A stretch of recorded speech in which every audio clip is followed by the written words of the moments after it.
What's that?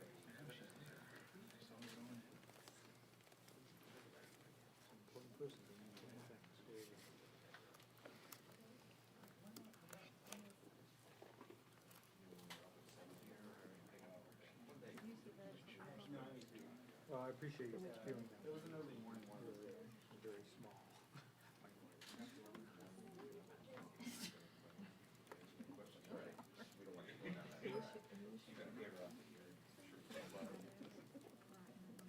Oh, yeah, I saw that. And then it's my out. Here they go, slipping through our fingers.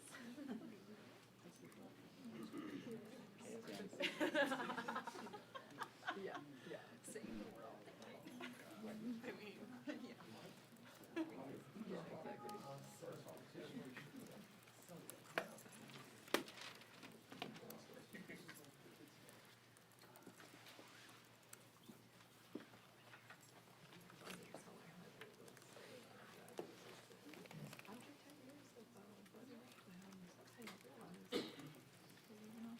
Yeah, exactly.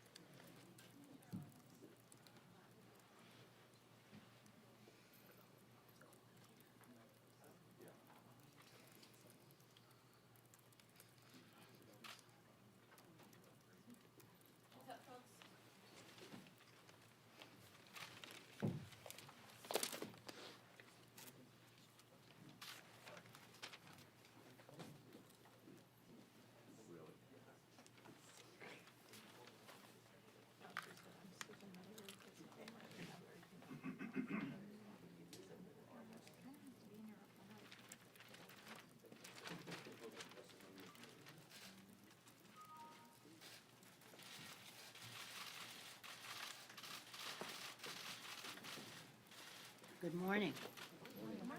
With all the excitement that is going on around here and in the world, thank you for being here this morning. We talk about, while that's all going on, we're keeping the House running here. Very proud of Joaquin Castro's legislation to overturn the president's ill-conceived idea about undermining the Constitution of the United States. Very proud of the work he did to have us be ready when the president took his action so that the Congress, the House, was ready to honor the institution in which we serve. Article 1 of the Constitution, the legislative branch. We've sent the legislation now over to the Senate. Yesterday was a big day for us. For many of us who have worked for years on gun violence prevention, it was a big day when the Bipartisan Background Check Act of 2019 passed with such a strong vote on the floor of the House. The night before, many of us were at to observe the 25th anniversary of the Brady Bill. That was historic when it happened and has saved many lives since. Millions of returned it. People have not been able to get, not millions of people, millions of times people have not been able to get a gun who shouldn't have a gun. But now we had to expand it to include online sales and gun show sales as well, which happened yesterday. Just anecdotally, I was especially happy because of all Mike Thompson worked for such a long time, the chair of our Gun Violence Prevention Task Force. It's a bipartisan bill with Congressman King of New York. To have Congresswoman McBath tell the story, her story of her son losing his life, it was policy and personal. I just anecdotally tell the story of when we passed the bill before, the Brady Bill. I was a relatively new member of Congress. Chuck Schumer, now the leader in the Senate, was our champion. He led the way, and he was fearless. But some of us had just the grassroots, the retail, member-to-member contacts, and the first time we did not succeed to pass the rule.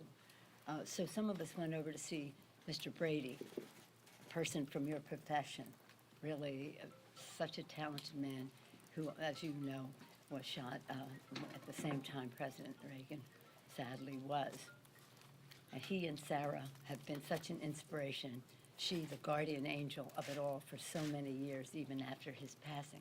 Anyway, that day we went over, some of us, and we were so in awe of Jim Brady. And so we went over, and after we had lost the vote, and said, we are here for two reasons: to whip the rule and to pay our respects to you. To which he said, without a second, said, well, at least you accomplished one of those things. Anyway, they were relentless. They made a difference. The beat goes on as we continue. At the same time, we're following through with what we promised in the campaign for the people. One, to lower the cost of health care by lowering the cost of prescription drugs, and to preserve the pre-existing condition benefit. The Energy and Commerce Committee has already had a hearing on the prescription drug cost. The Ways and Means will do so very shortly. They have also in the committee had hearings on Affordable Care Act and protecting the pre-existing condition. Lower health care costs, bigger paychecks by building the infrastructure of America in a green, modern way. And in that regard, the one committee, the Infrastructure and Transportation Committee, has had their hearing with governors and others, mayors, to build the record as we go forward for legislation. Yesterday, in the Education and Workforce Committee, they already marked up a bill for school construction, which will be part of the infrastructure legislation. So the infrastructure, bigger paychecks. Part of the bigger paychecks is the equal pay for equal work legislation, which was marked up in committee yesterday, too. So of the three things, lower health care costs, bigger paychecks. The third, H.R. 1, cleaner government. That bill is marked up. It will come to the floor perhaps next week. We're very excited about it because it reduces the role of big, dark, special interest money in politics, and it also strives to reduce the voter suppression that is so prevalent in our country. We were pleased to reestablish the Elections Task Subcommittee and the House Administration Committee headed by Marcia Fudge. She had their first hearing out of Washington in Brownsville, Texas, a couple weeks ago. Very well attended, very important. Part of H.R. 1, though, is also to reassert and repass the H.R. 4, which is the Voting Rights Act, headed by Terry Sewell of Alabama. We introduced it this week in preparation for the visit to Selma this weekend, the first weekend in March, as you know. So those are the three. In addition to that, we said we're going to pass gun violence prevention. We did yesterday in the House, and that goes on. We have another bill on the floor today to expand on that in terms of a timetable. We said we're going to do the Equality Act, and we'll be marking that, we'll be announcing that in about 10 days, 2 weeks perhaps. We're going to do Dreamers and TPS in the same time frame. And as I said, we'll continue with the equal pay for equal work. So we are, again, there are a lot of high-profile events going on around here, but our work to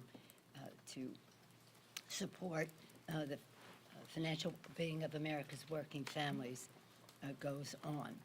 The president is returning from Vietnam, from his meeting with Kim Jong-un. I guess it took 2 meetings for him to realize that Kim Jong-un is not on the level. He was a big winner, Kim Jong-un, in getting to sit face-to-face with the most powerful person in the world, the President of the United States. And really, it's good that the President did not give him anything for the little that he was proposing. As you probably know, he said he would shut down one of his, well, he said he was going to, the Yangbyan. That Yangbyan has been a subject for a long time. He would shut that down, but what we want is denuclearization.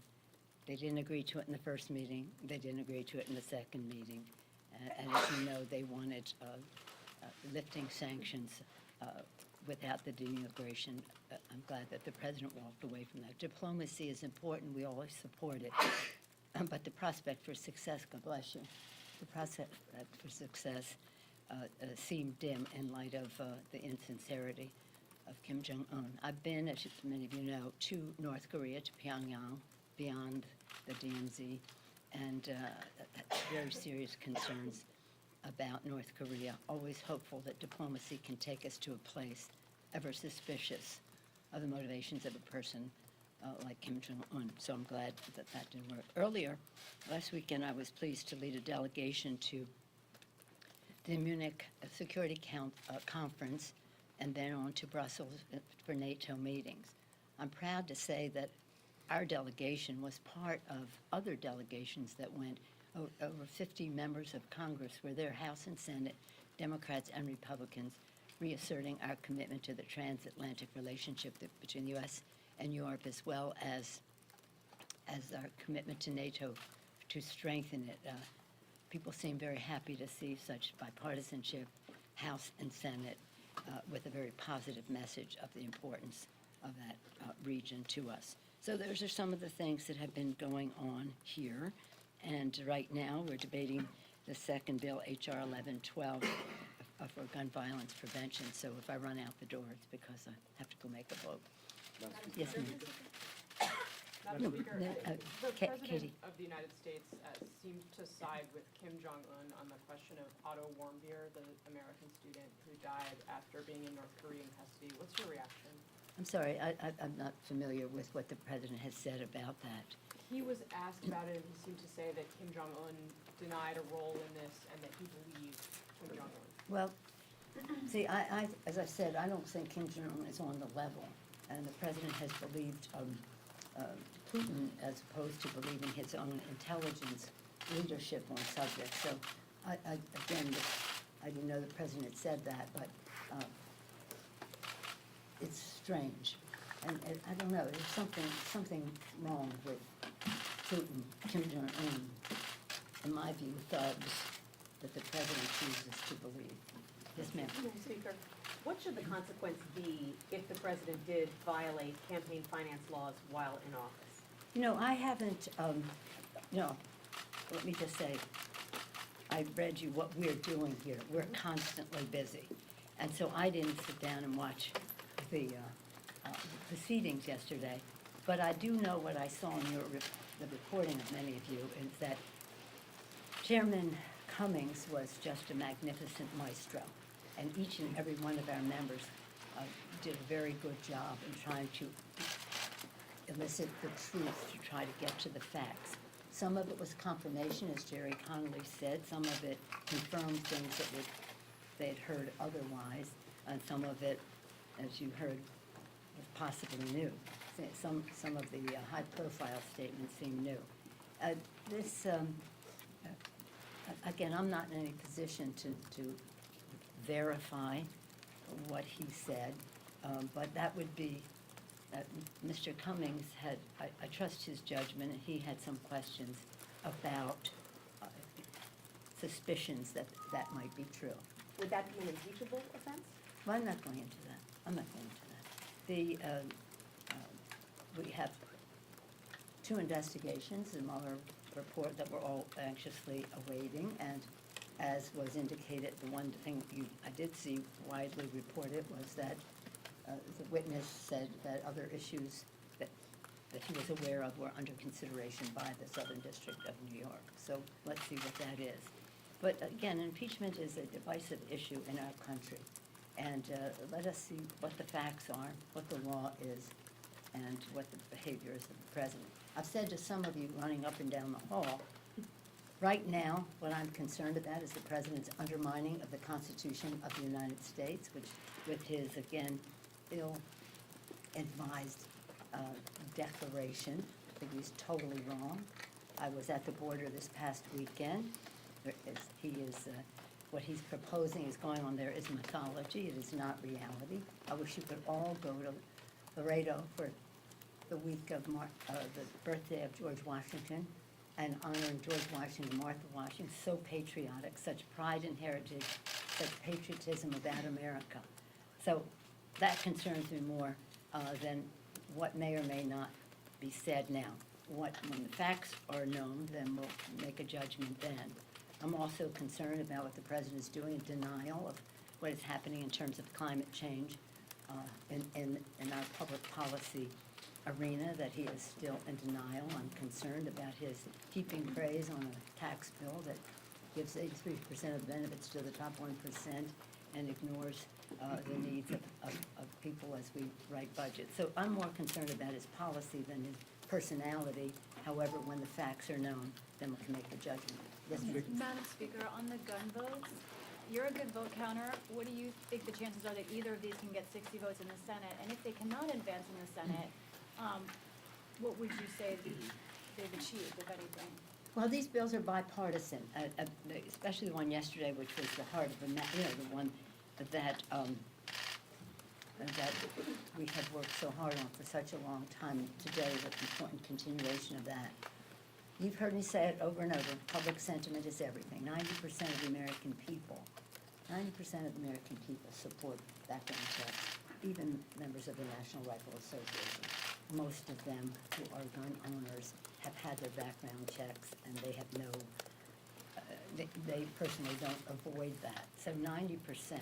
Some of the figures are stunning, though. You know that 43 children or teenagers die from gun violence in our country in a day. So I think public sentiment is going to play. I quote him all the time. Abraham Lincoln, public sentiment is everything. With it, you can accomplish almost anything. Without it, practically nothing. Public sentiment is there. I think the public is tired of moments of silence, a time of mass murders and high-profile tragedies. But these tragedies happen in the lives of American people every single day of the week. So I count the votes in the House, not in the Senate, as you know. But I do think that when the opportunity is there for a bipartisan bill, which is very discreet and focused, and is the bill that will save the most lives, that hopefully we can get a positive vote from the Senate. Madam Speaker. Madam Yes, sir. Speaker? Yesterday, the House Republicans passed another motion to recommit with an ICE amendment on that gun vote. And there's some reports out there that Democratic leaders and yourself are considering changing House rules to perhaps get more notice and have members more time to read these motions to recommit. How seriously are you considering these changes? And then also the minority leader's office is threatening that this would ground all legislation to a halt if you do take these steps. Well, I don't know that he has authority to do that. The power of the Speaker is awesome. However, they should remember that. However, I'm a big believer in respecting the whole House and the rights of the minority to have their say. I do put me in a different category. I think you should just vote against all motions to recommit. It's a procedural vote. It's a gotcha on the part of the opposition. Let's make life easy. Just vote against them.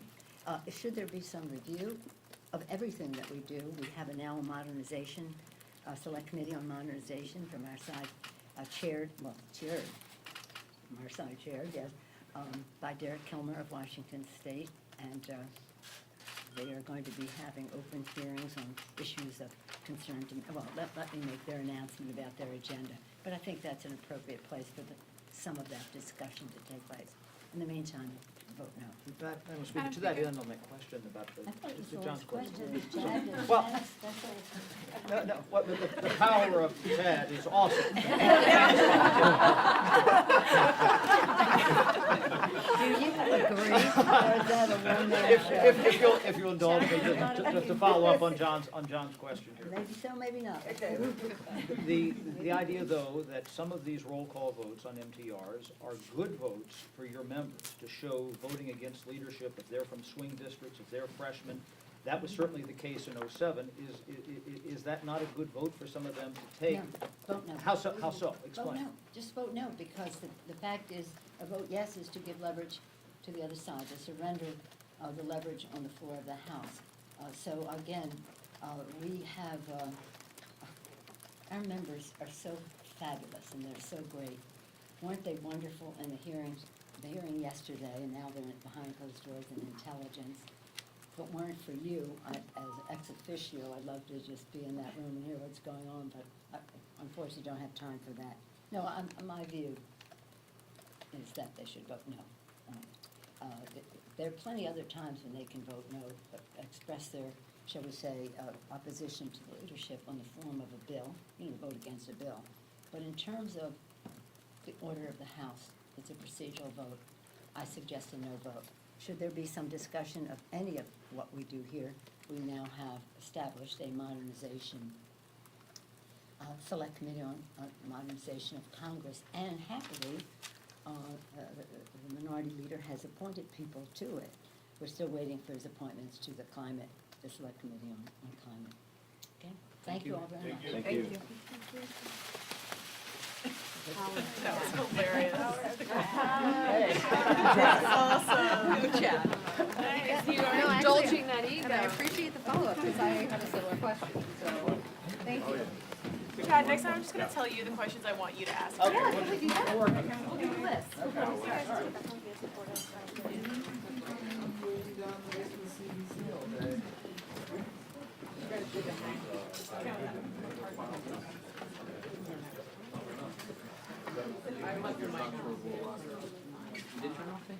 Um,